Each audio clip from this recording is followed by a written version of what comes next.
Shalom saudara, apa kabar? Siap diberkati, amin? Luar biasa, saya percaya dimanapun kita berada, saat kita mendengar firman Tuhan tidak pernah akan kembali kepada Tuhan dengan sia-sia, melainkan melakukan seperti apa yang Dia inginkan dan berhasil. Siap diberkati? Tundukkan kepada kita berdoa. Terima kasih Bapak, kembali kesempatan hari ini Tuhan kami boleh menikmati firman-Mu, urapi hamba-Mu Tuhan. Taruhkan perkataan-Mu di atas mulut bibir hamba-Mu, sehingga sungguh Tuhan hari ini menjadi hari sukacita, karena hari ini setiap mereka yang mendengar, mereka semuanya diberkati. Kami serahkan semua ke dalam tangan-Mu, dalam nama Yesus kami berdoa. Haleluya, amin.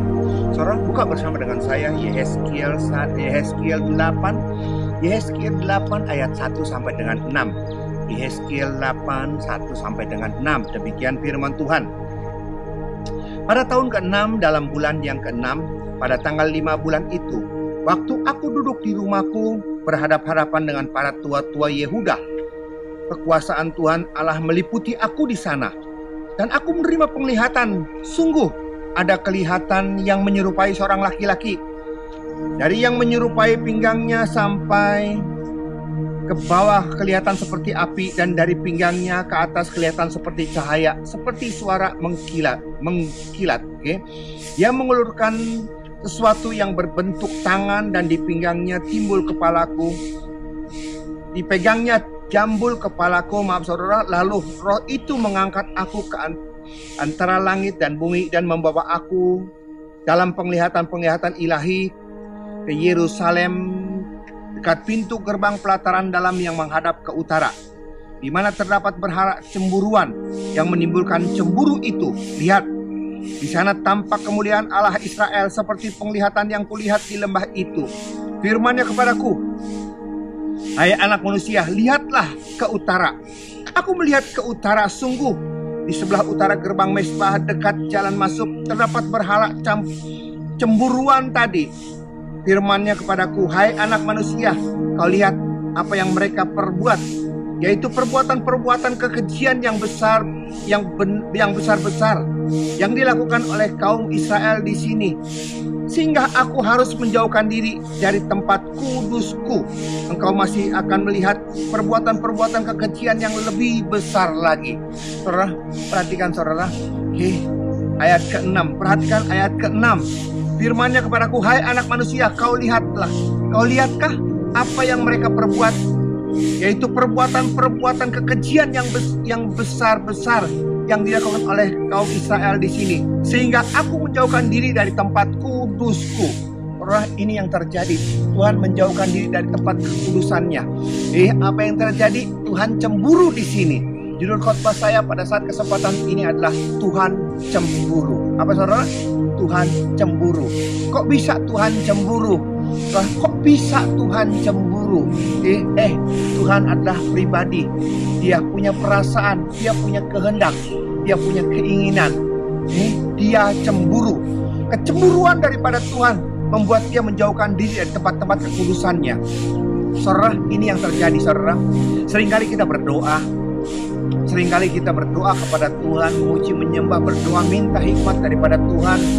Waktu kita punya problem dan masalah, kita datang kepada Tuhan, tapi Tuhan sepertinya menutup telinganya, seperti Tuhan tidak mendengar. Hari ini saudara, mungkin salah satunya adalah engkau atau kita semuanya membuat dia cemburu, yang membuat dia menutup telinganya. Kita berdoa, langit seperti tembaga dan tanah seperti besi. Kita berdoa sepertinya Tuhan tidak mendengar, dan Tuhan tidak menjawab doa setiap kita.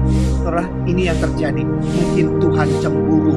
Tuhan cemburu. Hari ini kita melihat, hari ini kita belajar sama-sama hal-hal kenapa Tuhan cemburu di sana. Kita lihat, kita belajar di dalam ayat ke-9 dan 10. Hal-hal yang membuat Tuhan cemburu di sini adalah 9 dan 10. Kita lihat saudara. Firman-Nya kepadaku, masuklah dan lihatlah perbuatan-perbuatan kekejian yang jahat yang mereka lakukan di sini. Perbuatan-perbuatan kekejian dan perbuatan-perbuatan jahat yang membuat Tuhan cemburu di sini. Siapa yang melakukan? Para tua-tua di sana yang melakukan. Lalu aku masuk dan melihat, sungguh segala gambar-gambar binatang melata, binatang-binatang lain yang menjijikan, dan segala perhara-perhara kaum Israel terukir pada tembok sekelilingnya. Ini yang membuat Tuhan cemburu, saudara, karena para tua-tua di sana yang mereka lakukan. Mereka menyembah patung-patung, kekejian, binatang-binatang yang Tuhan tidak suka, dan itu yang dilakukan, dan itu yang membuat Tuhan di sini cemburu di sini. Kenapa? Firman Tuhan berkata, jangan ada padamu Allah lain di hadapanku. Jangan kau menyembahnya gitu. Itu yang dilakukan. Ayat 9 dan 10. Kemudian kita lihat lagi kekejian apa? Ayat 14. Apa yang dilakukan oleh para tua-tua? 14.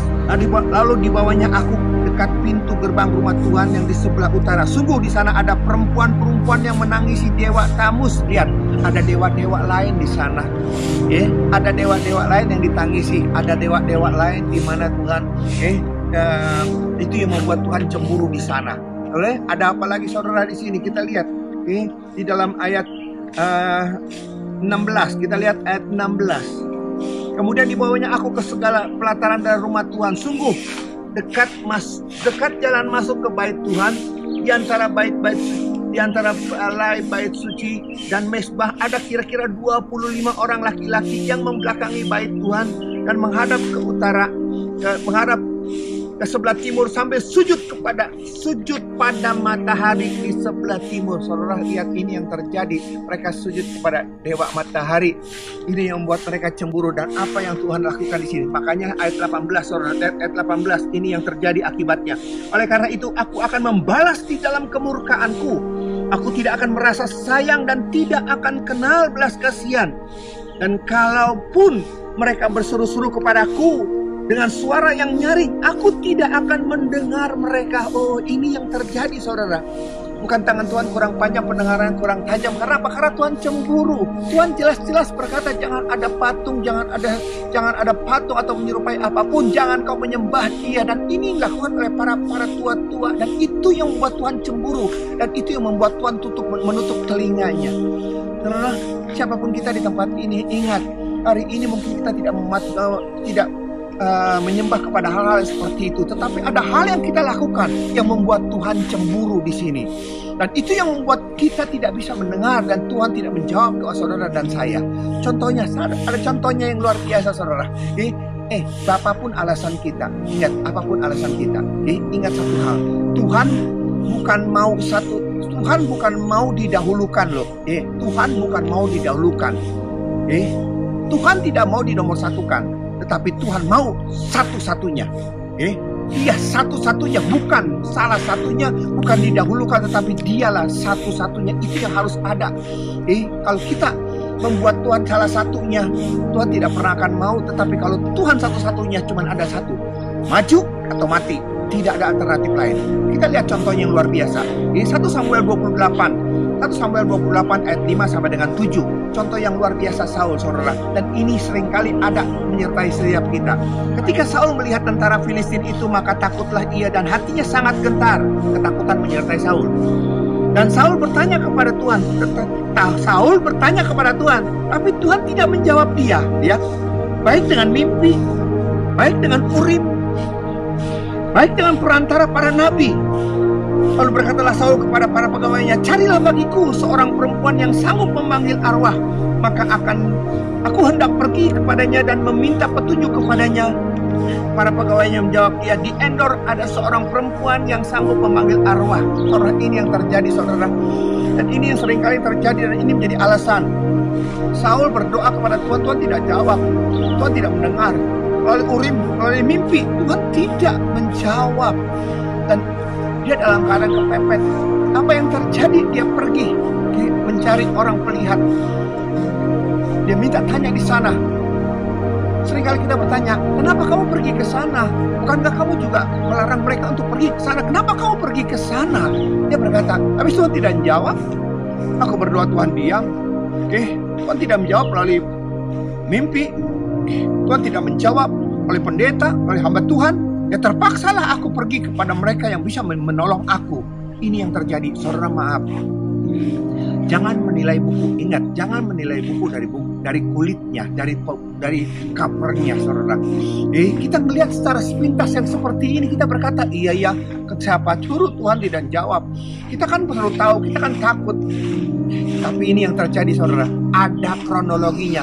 Kenapa sampai Tuhan tidak menjawab? Kenapa sampai Tuhan tidak menjawab, tidak mendengar doa daripada Saul? Saudara, lihat kronologi. 1 Samuel 15 ayat 3. Jadi pergilah sekarang, kalahkanlah orang Amalek. Lihat, kalahkanlah orang Amalek, tumpaslah segala yang ada padanya. Jangan ada belas kasihan kepadanya. Bunuhlah semuanya, laki-laki maupun perempuan, kanak-kanak maupun anak-anak yang menyusu, lembu maupun domba, unta maupun keledai. Ini yang Tuhan perintahkan kepada Saul. Tumpas semua orang yang ada di Amalek, ya. Saudara, ini yang terjadi, saudara. Ini yang terjadi.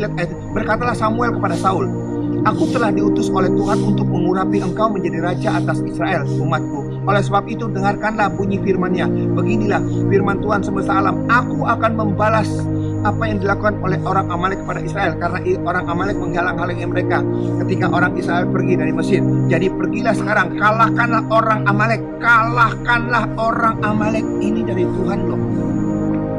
Kalahkanlah orang Amalek. Kronologi, kenapa Tuhan menutup telinga? Kenapa Tuhan tidak menjawab? Kenapa Tuhan tidak menjawab? Karena perintah daripada Tuhan, bunuh, tumpas. Dan Saul tidak menyelesaikan tugasnya. Dia tidak menyelesaikan tugasnya. Saudara, kita lihat firman-Nya 1-15 ayat 24. Berkatalah Saul kepada Samuel, aku telah berdosa sebab telah kulangkahi titah Allah dan perkataanmu. Tapi aku takut kepada rakyat. Lihat, aku takut kepada rakyat. Karena itu aku mengabulkan permintaan mereka. Kenapa Saul tidak membunuh, tidak menuruti perintah daripada Tuhan untuk membunuh semuanya itu? Karena dia takut kepada rakyat. Karena ini yang terjadi. Saul berpikir kemenangan terhadap Amalek itu karena rakyatnya sudah berjasa. Dan rakyatnya cuma mengambil domba-domba yang tambun. Itu pun domba-domba akan dipersembahkan kepada sebagai korban bakaran kepada Tuhan. Ya, Saul berpikir mereka sudah berjasa, sudah kerja keras, sudah menolong, sudah kerja keras, sudah menang perang, sudah berlelah. Ya sudahlah, menyenangkan mereka. Tapi dia tidak tahu. Awal tadi firman Tuhan berkata, Tuhan menyerahkan Amalek ke dalam tanganmu. Ini dan kemenangan yang terjadi seolah-olah diklaim oleh Saul bahwa itu adalah jasa daripada rakyatnya. Saudara, maaf ya, Tuhan bisa bekerja dengan luar biasa. Dia bisa bekerja tanpa campur tangan daripada kita. Dia bisa bekerja melalui tangan kita. Tapi kalau kemenangan terjadi, jangan kita berkata itu karena kita. Saudara, Tuhan bisa bekerja tanpa campur tangan kita. Itu laut terbelah semuanya tanpa campur tangan kita. Tapi dia perlu tangan kita, dia perlu kita untuk mujizat terjadi. Tembok Yeriko, kita jalan walaupun keberadaan kita, walaupun apa yang kita kerjakan itu tidak ada benefit apa-apa yang untuk bisa membuat itu rubuh. Tapi dia perlu kita untuk ada di sana. Untuk mengalahkan orang Amalek, dia perlu rakyat untuk membunuhnya. Dia bisa membunuhnya, tetapi dia pakai rakyat untuk membunuh orang-orang Amalek. Tapi begitu kemenangan terjadi, mereka berkata itu, mereka mengklaim seolah-olah mereka mengklaim itu karena jasa daripada rakyat. Ini yang membuat Tuhan cemburu.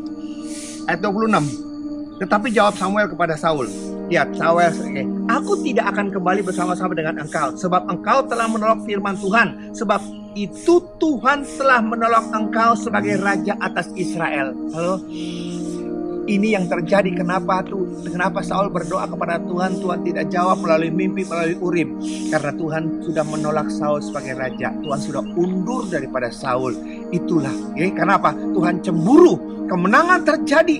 Tuhan yang bekerja di sana. Tetapi Saul berkata itu karena jasa daripada rakyat. Dan dia sungkan dengan rakyat. Dan dia mengabulkan apa yang rakyat mau. Dan itu yang membuat Tuhan cemburu. Saudara, jangan sampai apa yang kita lakukan membuat Tuhan cemburu. Saya ingat dengan satu ilustrasi, saya ingat dengan satu kesaksian. Ini benar-benar saudara saya, saudara. Dia menikah pada usia perkawinan yang ke-8 tahun. Sampai dengan 8 tahun dia tidak dikaruniai keturunan. Sampai dengan 8 tahun dia tidak dikaruniai keturunan. Kemudian dia dibawa ke gereja. Dia dibawa ke gereja ke Papariaji. Untuk didoakan. Karena sekali didoakan, akhir bulan dia hamil. Luar biasa. Pasangan itu luar biasa. Pasangan itu senang luar biasa. Tetapi dia dibawa sama kakaknya tuh ke Tiberias Papariaji. Kemudian saat kakaknya datang ke sana, dia lihat adiknya. Apa yang terjadi? Adiknya pergi ke kelenteng. Saudara, kebetulan kelenteng itu di samping rumahnya. Dia pergi ke sana. Terus kakaknya berkata, kapan kamu ke sini? Ya bersih-bersihin begini. Kamu tahu nggak? Kamu nggak boleh ke sini. Ya si anak itu berkata, adiknya berkata gini, ya karena kan Dewi penyembah mereka itu, saudara, itu yang membuat dia jadi hamil. Dan kakaknya marah, kamu jangan sembarangan ngomong ya. Didoakan oleh gembala sidang, didoakan oleh Pak Mariaji, melalui kuasa Tuhan Yesus, kamu tuh hamil. Oh enggak, ini kebetulan saja, dia bilang. Aku sudah ada di sana, aku setiap hari melayani, aku bersih-bersihin lantai, aku ngelap-ngelap ini semuanya. Ini jasa daripada ini, saudara. Saya tidak sebutkan itu dewa-dewa mereka. Itu jasa mereka. Jangan sembarangan lu ngomong ya. Itu karena kau didoakan. Karena terjadi perdebatan di situ. Ya udah selesai. Maaf saudara. Gak lebih dari 1 minggu keguguran dia. Gak lebih dari 1 minggu dia keguguran di sana. Dia nangis-nangis datang kepada kakaknya. Kenapa ini seperti ini? Kalau sih mulut lu tuh sembarangan gitu loh. Kamu tuh gak pernah mau mengucap syukur. Itu bukan dari mereka, bukan dari dewa-dewa yang kamu sembah itu. Itu karena Yesus Kristus, itu karena Tuhan Yesus. Dia minta ampun, bertobat, dia datang lagi kepada gembala sidang. Saudara, didoakan lagi, Tuhan kita luar biasa, amin. Didoakan lagi, 1 bulan 2 bulan kemudian dia hamil lagi. Tuhan kita luar biasa. Jangan membuat dia cemburu.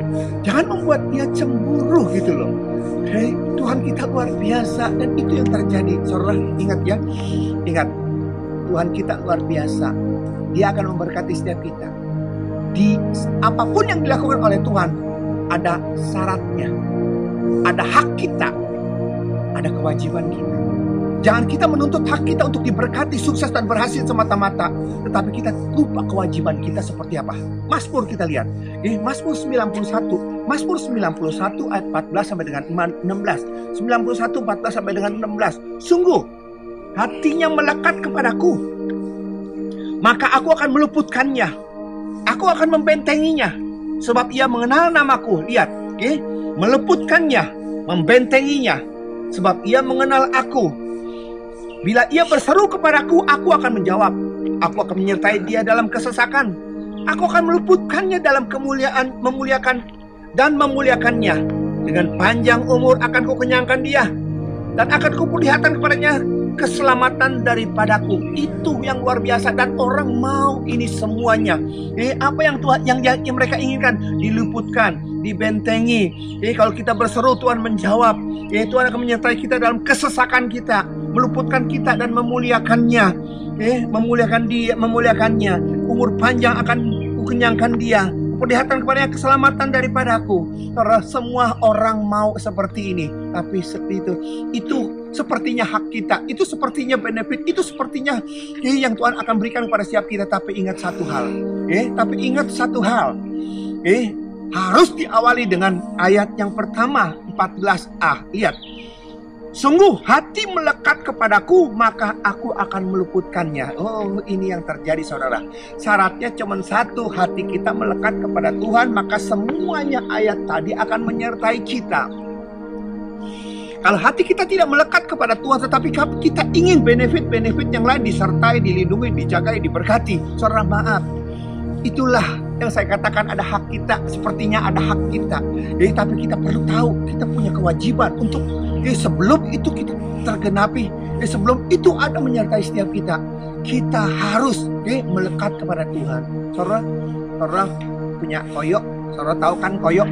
Kalau pusing atau biasanya koyok Jepang tuh yang seperti itu. Saudara kan buka koyoknya, tarik perekatnya. Begitu saudara mau tempel ke sini, jatuh ke bawah. Diambil lagi, terus tempel lagi ke sini. Kira-kira melekat atau tidak? Melekat, tapi tidak serekat waktu pertama kali. Kenapa?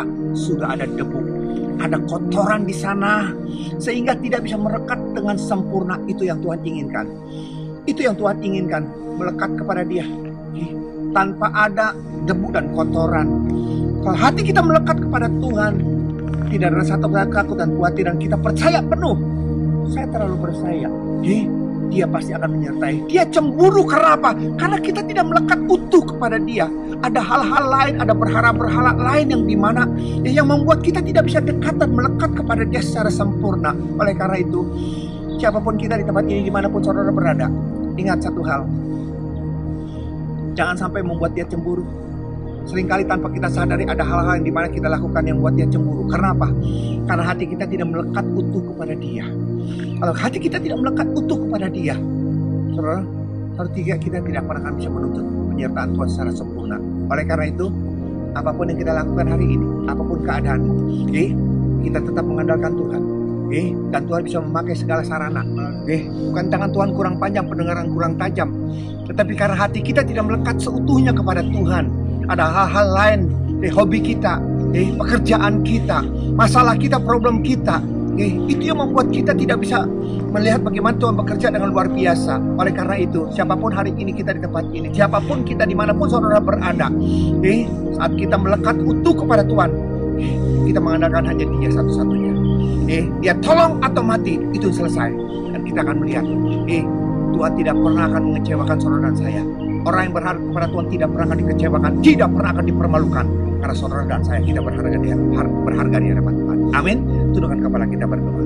Terima kasih Bapak, sebagian daripada firman-Mu sudah hamba sampaikan. Kalau Kau dapati jemaat-Mu Tuhan dimanapun mereka berada Tuhan, saat mereka berdoa sepertinya langit seperti tembaga dan tanah seperti besi. Doa mereka sepertinya kembali kepada mereka tanpa ada jawaban. Seperti Tuhan menutup telinga. Hari ini kami mengerti.